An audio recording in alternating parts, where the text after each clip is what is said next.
Hi friends, എല്ലാവർക്കും പുതിയ വീഡിയോയിലേക്ക് സ്വാഗതം. അപ്പോൾ നമ്മൾ വിജയുടെ ഡ്രോയിങ് പാർട്ട് 2 ആണ് ചെയ്യാൻ പോകുന്നത്. അപ്പോൾ നമ്മൾ മെയിനായിട്ട് ചെയ്യുന്ന ഫേസ് ഷെയ്ഡിങ്ങും പിന്നെ താടി മീശ അങ്ങനെ കാര്യങ്ങളൊക്കെയാണ് വരയ്ക്കുന്നത്. നമ്മൾ ഈ ഡ്രോയിങ്ങിൻ്റെ അത് കംപ്ലീറ്റ് ആക്കുന്നില്ല, അടുത്ത പാർട്ടിൽ നമ്മൾ ഡ്രോയിങ് കംപ്ലീറ്റ് ആക്കുന്നുള്ളൂ. അപ്പോൾ നമുക്ക് ആദ്യം തന്നെ നമ്മൾ കണ്ണിൻ്റെ ഭാഗം വരച്ചു തുടങ്ങാം. അപ്പോൾ നിങ്ങൾ കണ്ണ് വരയ്ക്കുമ്പോൾ ശ്രദ്ധിക്കണമെന്ന് വെച്ചാൽ കണ്ണിൽ ആ കൃഷ്ണമണിയുടെ ഉള്ളിൽ ചെറിയൊരു വെളുത്ത ഡോട്ട് 2 ഡോട്ട് വരുന്നുണ്ട്. ലൈറ്റ് അടിക്കുന്ന ഭാഗങ്ങൾ വരുന്നതാണ്. അപ്പോൾ ആ ഒരു ഭാഗം ജസ്റ്റ് ഒന്ന് നോട്ട് ചെയ്യാം. ഞാനിപ്പോൾ അവിടെ ചെറുത് ലൈറ്റ് അടിക്കുന്ന ആ ഭാഗങ്ങൾ ജസ്റ്റ് ഒന്ന് ചെറിയ റൗണ്ട് പോലെ വരച്ചിട്ടുണ്ട്. എന്നിട്ട് അതിൻ്റെ മുകളിൽ കൂടെ അതിൻ്റെ സൈഡിൽ കൂടെയാണ് ഇപ്പം ഷെയ്ഡ് ചെയ്യുന്നത്.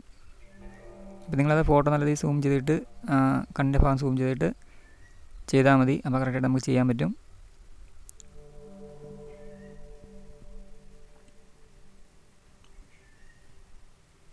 അപ്പോൾ നമ്മൾ കണ്ണൊക്കെ വരയ്ക്കുമ്പോൾ മാക്സിമം നല്ലപോലെ വരയ്ക്കാൻ ശ്രമിക്കുക.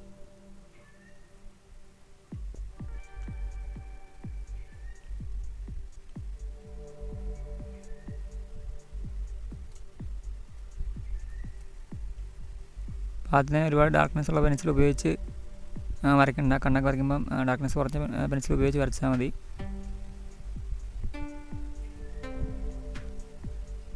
അതുപോലെ നമ്മൾ ഈ ഒരു കണ്ണിൻ്റെ ഭാഗം വരച്ചു കൊടുക്കുന്നുണ്ട്.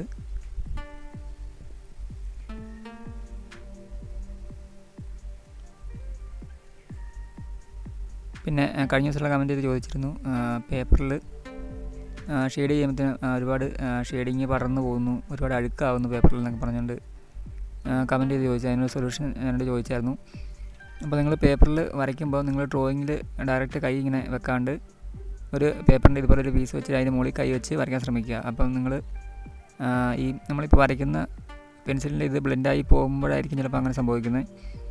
നമ്മളിങ്ങനെ വരയ്ക്കുവാണെങ്കിൽ നമ്മുടെ കൈ ഡ്രോയിങ്ങിന് മുകളിൽ ഡയറക്റ്റ് വരാണ്ട് ഒരു പേപ്പറിൻ്റെ പീസ് വെച്ചിട്ട് അതിന് മുകളിൽ വെച്ച് വരയ്ക്കുകയാണെങ്കിൽ അതൊരു നമുക്കൊരു കുഴപ്പം മാർക്ക് കിട്ടും. ഒരു ചിലപ്പോൾ അങ്ങനെ സംഭവിക്കുന്നതായിരിക്കും. ആ ഷെയ്ഡിങ് ചിലപ്പോൾ പടർന്നു പോയിട്ട് അതിൻ്റെ ഒരു ഗ്രാഫൈറ്റിൻ്റെ സംഭവം എല്ലാം കൂടെ വന്നിട്ട് പിന്നെ കയ്യിൽ അഴുക്കണമെങ്കിൽ ആ അഴുക്കും എല്ലാം പറ്റിയിട്ട് പേപ്പർ വൃത്തിയിടാവുന്നതായിരിക്കും. അപ്പം ഇങ്ങനെ ഒന്ന് വരച്ച് നോക്കിയാൽ മതി. ചിലപ്പം ആ ഒരു പ്രശ്നം കൊണ്ടായിരിക്കാം സംഭവിക്കുന്നത്.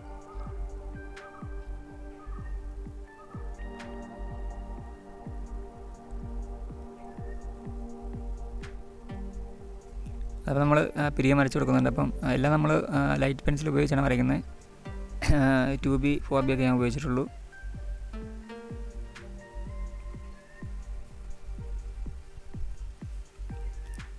അതിനുശേഷം കണ്ണിന് ചുറ്റുമുള്ള ചെറിയ ഷെയ്ഡിങ്ങൊക്കെ ചെയ്ത് കൊടുക്കുന്നുണ്ട്.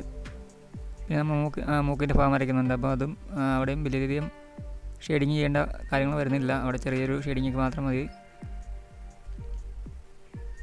പിന്നെ ഓരോ ഭാഗങ്ങൾ നിങ്ങൾ വരയ്ക്കുന്നതനുസരിച്ച് ഒരു ലൈൻസ് മായ്ച്ചു പോവുക.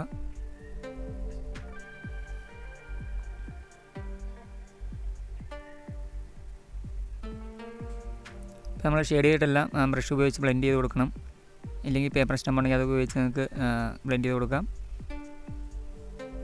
പിന്നെ ഈ വായുടെ ഈ ഭാഗത്തൊക്കെ നല്ല ഡാർക്ക്നെസ് വരുന്നുണ്ട്. അത് ആദ്യം തന്നെ ഫസ്റ്റ് വലിയ ഡാർക്ക്നെസ് ഉള്ള കൊടുക്കാതെ ലൈറ്റ് പെൻസിൽ ഉപയോഗിച്ച് വരച്ചിട്ട് വീണ്ടും ഡാർക്ക്നെസ് കൂട്ടി കൊടുക്കാൻ വേണ്ടി ലാസ്റ്റ് മാത്രം 8B ഒക്കെ ഉപയോഗിക്കുക.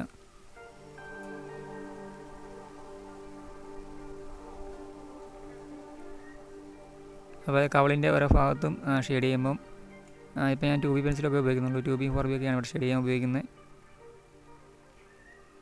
നമുക്ക് വലിയ ഷെയ്ഡിങ്ങിൻ്റെ ആവശ്യം വരുന്നില്ല അവിടെ. നിങ്ങൾ ആ ഫോട്ടോയിൽ നോക്കുക, നോക്കിയിട്ട് ഷെയ്ഡിങ് ഒരുപാട് ചെയ്യേണ്ട ആവശ്യം വരുന്നില്ല.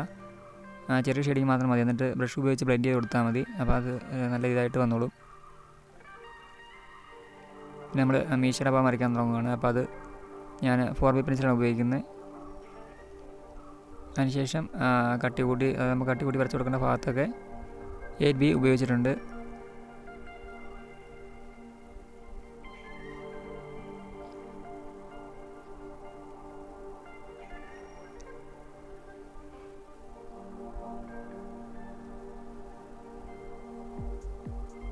അപ്പോൾ ഇതിൻ്റെ മുടിയുടെ ഒക്കെ ഭാഗം വരയ്ക്കാൻ നല്ല സമയമെടുക്കും. അപ്പോൾ നമുക്ക് അടുത്ത പാർട്ടിൽ മുടിയുടെ ഭാഗങ്ങളൊക്കെ വരയ്ക്കാം. താടി നമ്മൾ വരച്ച് കൊടുക്കുന്നുണ്ട്.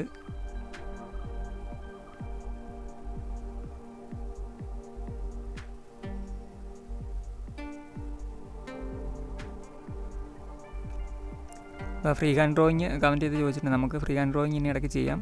ഞാൻ ഓൾറെഡി 2 ചെയ്തിട്ടുണ്ട്. അപ്പോൾ അത് നോക്കി നിങ്ങൾ ആ ഒരു മെത്തേഡൊന്ന് ഫോളോ ചെയ്ത് വരച്ച് നോക്കുക. ഔട്ട്ലൈനൊക്കെ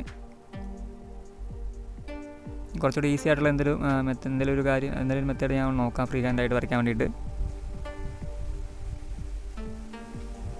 അപ്പോൾ ഞാൻ ഫ്രീ ഹാൻഡ് ഡ്രോയിങ് ഒരുപാട് അങ്ങനെ ചെയ്ത് നോക്കിയിട്ടില്ല. ഇനി നമുക്ക് കൂടുതൽ ചെയ്യാം.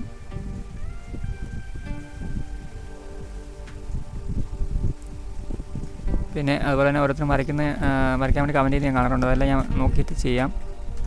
ഇപ്പം ഓരോരുത്തരും കമൻറ്റ് നോക്കിയിട്ടാണ് ഞാൻ ചെയ്ത് പോകുന്നത് മാക്സിമം. അപ്പോൾ ചിലതൊക്കെ വിട്ടു പോകാറുണ്ട്. അതിപ്പം വീണ്ടും റിപ്പീറ്റ് കമൻറ്റ് ചെയ്താൽ മതി. ഞാൻ പറയാറുള്ളതാണ്. നമുക്ക് ഓരോ ദിവസമായിട്ട് ചെയ്യാം. അപ്പോൾ നമുക്ക് ഈ താഴെ ഇത്ര ഭാഗങ്ങൾ വരച്ച് കഴിയുമ്പോഴത്തേക്കും ഈ ഒരു പാട്ട് നമ്മൾ ഇവിടെ നിർത്തുവാണ്. അടുത്ത പാട്ടിൽ നമുക്ക് മുടിയുടെ ഭാഗങ്ങളും വരയ്ക്കാം. അതുപോലെ കഴുത്തിൻ്റെ ഭാഗം ഷെയ്ഡ് ചെയ്യാനുണ്ട്. പിന്നെ ഷർട്ട് വരയ്ക്കാനുണ്ട്. അതോടെ ഉള്ളൂ. അപ്പോൾ അതോടെ വരച്ച് കഴിയുമ്പോഴത്തേക്കും ഡ്രോയിങ് കംപ്ലീറ്റ് ആവും. ഓരോ ബോക്സും നോക്കിയിട്ട് ചെയ്ത് പോവുക. ഓരോ ബോക്സിലുള്ള എന്തൊക്കെയാണ് വരുന്നത് അത് കറക്റ്റായിട്ട് ചെയ്യാൻ ശ്രമിക്കുക. ഇപ്പോൾ താടി വരയ്ക്കുകയാണെങ്കിൽ പോലും അതിൻ്റെ ഔട്ട്ലൈൻ എവിടെ വരെ വരുന്നതെന്ന് കറക്റ്റായിട്ട് നോക്കിയിട്ട് ചെയ്യുക. ഇല്ല ആ താടി ഷേപ്പും നമുക്ക് കറക്റ്റായിട്ട് കിട്ടത്തില്ല. അപ്പോൾ അങ്ങനെയുള്ള കാര്യങ്ങളൊക്കെ ശ്രദ്ധിക്കുക. വേറെ ഒന്നും അതിനകത്ത് പറയാനില്ല. പിന്നെ ബ്രഷ് ഉപയോഗിച്ച് ബ്ലെൻഡ് ചെയ്ത് കൊടുക്കുക. നമ്മൾ ഈ താടി വരച്ചിട്ട് ഇപ്പോൾ നമ്മളിങ്ങനെ നോക്കുമ്പോൾ അത് ഒരുപാട് ഇടയ്ക്കെല്ലാം നരച്ച താടി പോലെ, അത് ഇടയ്ക്കെല്ലാം പൗഡർ ഗ്രാഫൈറ്റിൻ്റെ സംഭവം ശരിക്കും ഇറങ്ങിയിട്ടില്ല വരയ്ക്കുമ്പോൾ. അപ്പോൾ അത് നമ്മൾ ബ്ലെൻഡ് ചെയ്ത് കൊടുക്കുമ്പോൾ അത് ശരിക്കും ഇതായിട്ട് വരത്തുള്ളൂ. ഇപ്പോൾ കണ്ടില്ല, ബ്ലെൻഡ് ചെയ്തപ്പോഴത്തേക്ക് ആ ഒരു കറുപ്പ് നല്ലൊരു വന്നിട്ടുണ്ട്, അവിടെ ഡാർക്ക്നെസ് നല്ല രീതിയിൽ വന്നിട്ടുണ്ട്. അപ്പോൾ ഇങ്ങനെ ബ്ലെൻഡ് ചെയ്ത് കൊടുക്കുക നമ്മൾ വരച്ചിട്ട്. അപ്പോൾ മുടി വരയ്ക്കണമെങ്കിൽ അതുപോലെ തന്നെ ചെയ്യുക. ഇപ്പോൾ കറക്റ്റായിട്ട് നമുക്ക് കിട്ടിയിട്ടുള്ളൂ. അപ്പോൾ വീഡിയോ ഇഷ്ടമായി ലൈക്ക് ചെയ്യാനും ഷെയർ ചെയ്യാനും കമൻറ്റ് ചെയ്യാനും മറക്കല്ല്. അപ്പോൾ അടുത്ത പാർട്ടിൽ നമുക്ക് ഈ ഡ്രോയിങ് കംപ്ലീറ്റ് ചെയ്യാം. അപ്പോൾ അതുവരെ ഈ 2 പാർട്ട് നിങ്ങൾ വരച്ച് പഠിക്കുക. ഔട്ട്ലൈനും പിന്നെ ഇത്ര ഭാഗം വരച്ച് പഠിക്കുക. പിന്നെ എന്തെങ്കിലും സംശയമുണ്ടെങ്കിൽ കമൻറ്റ് ചോദിക്കുക, അല്ലെങ്കിൽ ഇൻസ്റ്റാഗ്രാം വഴി നിങ്ങൾക്ക് ചോദിക്കാം. ലിങ്ക് ഞാൻ സ്ക്രീനിൽ കൊടുത്തിട്ടുണ്ട്.